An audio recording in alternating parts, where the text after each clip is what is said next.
Salut la team, l'épisode 5 des Anneaux de Pouvoir nous parle d'un Silmaril, et donc dans cette idée, voici tout ce qu'il faut savoir dessus. Et on en parle dès maintenant dans cette vidéo, et n'oubliez pas de commenter et de liker, let's go.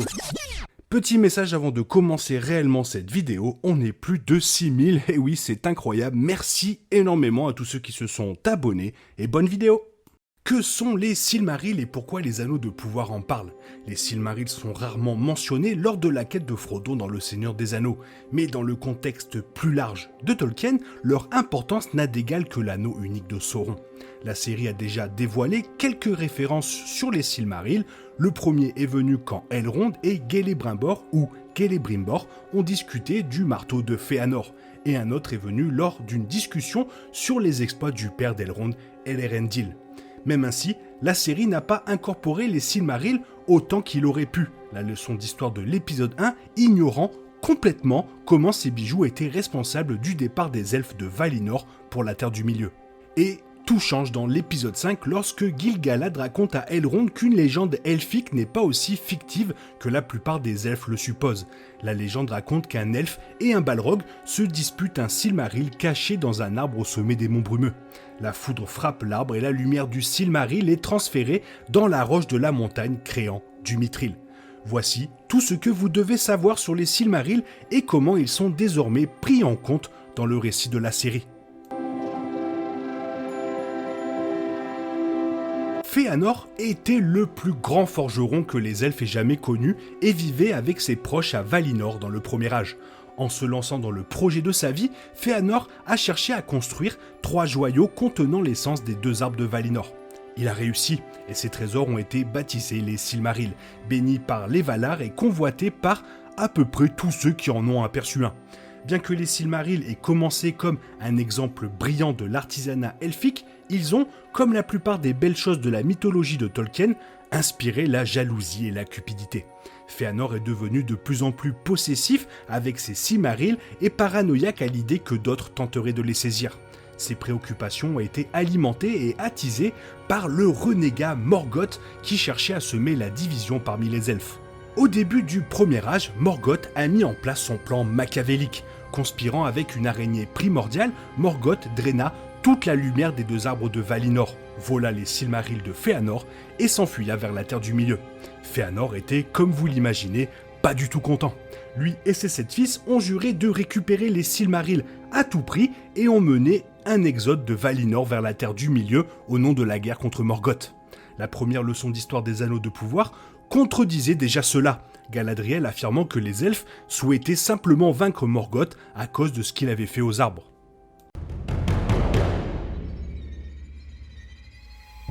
Ce qui est sûr, c'est qu'un des Silmarils ne peut pas être dans un arbre. Pendant longtemps, au premier âge de Tolkien, les Silmarils sont restés en possession de Morgoth. Fëanor et ses fils étaient incapables de remplir leur serment. Un Silmaril a été volé par Beren, un homme qui cherchait à épouser la princesse elfe appelée Lúthien et avait besoin du trésor pour apaiser son beau-père de l'enfer, Thingol. Ce bijou est passé de Thingol à Lúthien, après avoir été brièvement volé par les nains, puis à son fils avant d'atteindre Elwing et enfin son mari Elrendil. Comme révélé par Elrond, les Valar ont chargé Elrendil d'éclairer le ciel nocturne et la source de cette lumière est venue de son brillant Silmaril. Les 2 autres Silmarils sont restés avec Morgoth jusqu'à qu'ils soient récupérés de son repère après la guerre de la colère. Cherchant à remplir leur serment, les fils de Fëanor sont apparus pour les Silmarils récemment sauvés, mais parce que la famille maudite était tombée hors de leur vertu, leurs mains brûlaient de toucher une lumière aussi brillante. Dans leur misère, un fils voleur de Silmaril a sauté dans la mer et l'autre a sauté dans un gouffre profond dans la terre. Lorsque les Anneaux de Pouvoir commencent, donc un Silmaril est dans le ciel avec Elrendil, un est perdu dans la mer et un est enterré sous terre. On ne sait pas immédiatement lequel des Silmarils s'est retrouvé dans un arbre, au sommet des monts brumeux surtout, ni quand la légende de la création du mithril des elfes aurait pu avoir lieu.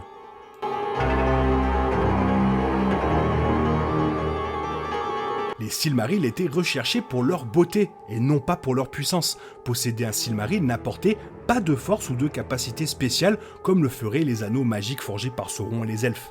Les Silmarils contenaient cependant la lumière des 2 arbres de Valinor et les elfes qui apercevaient ces arbres étaient considérés comme mythiques et bénis, supérieurs à ceux qui ne l'avaient pas fait. Lorsque Morgoth a détruit les 2 arbres, les Valar ont demandé à Fëanor d'ouvrir les Silmarils et de libérer leur lumière afin que les arbres puissent être restaurés. Et la série interprète cette histoire beaucoup plus littéralement et donne aux Silmarils une influence plus directe sur la Terre du Milieu. Ce changement a été évoqué pour la première fois dans l'épisode 2 quand Elrond et Celebrimbor ou Celebrimbor ont émis l'hypothèse que les Silmarils étaient si beaux qu'ils ont failli rendre Morgoth bon. Morgoth a possédé les 3 Silmarils pendant de nombreuses années dans la mythologie originale de Tolkien et ils ne l'ont rendu que plus amer parce qu'ils ne pouvaient pas les toucher avec des mains maléfiques sans être brûlés. Donc les commentaires dans la série sur le fait que Morgoth devenait presque bon étaient apparemment un prélude à la révélation de l'épisode 5 selon laquelle les Silmarils sont capables de sauver toute la race elfique de la disparition.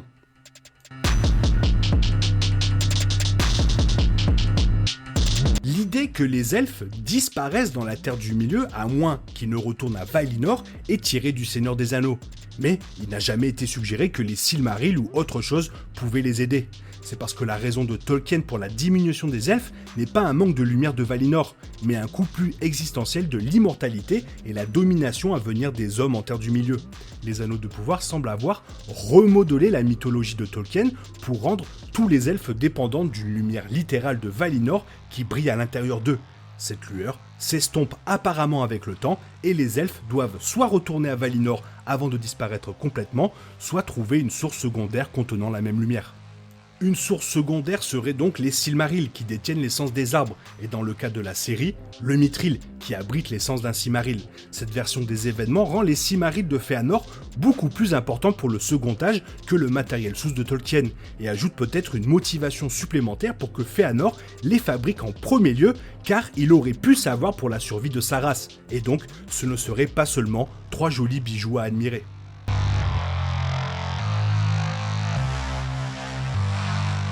Les Silmarils devraient être perdus depuis bien longtemps au début de la série, mais celle-ci laisse tomber plusieurs indices qui signifient que les bijoux pourraient faire leur apparition. La conversation d'Elrond et Celebrimbor ou Celebrimbor dans l'épisode 2 a confirmé que les Silmarils avaient été, selon la tradition originale, volés par Morgoth. Alors qu'Elrond les décrit comme perdus dans l'épisode 5, aucune information n'est fournie sur ce qu'il est advenu des bijoux après la défaite de Morgoth. Même en discutant de son père, Elrond décrit Elendil portant l'étoile du soir, qui n'est pas nécessairement la même chose que l'étoile d'Elendil Silmaril. La légende de l'épisode 5 suggère en outre que les showrunners pourraient réécrire l'histoire des Silmarils afin qu'un ou plusieurs d'entre eux puissent faire une réapparition surprise dans un des futurs épisodes ou saisons. Alors vous, je ne sais pas où vous en êtes, mais alors moi je suis complètement perdu avec ce qui se passe dans cette série. Enfin voilà. Bon, si toi tu as quelque chose à me faire savoir, fais-le moi savoir dans la zone commentaire, car tu sais que j'aime énormément vous lire. Sinon, j'espère que la vidéo t'a plu, et si elle t'a plu, n'hésite pas à la liker, la partager, à t'abonner si tu veux. Merci d'avance, et je te souhaite une bonne matinée, après-midi, peut-être une bonne soirée, peut-être un bon week-end. Bisous bisous. Hasta la vista.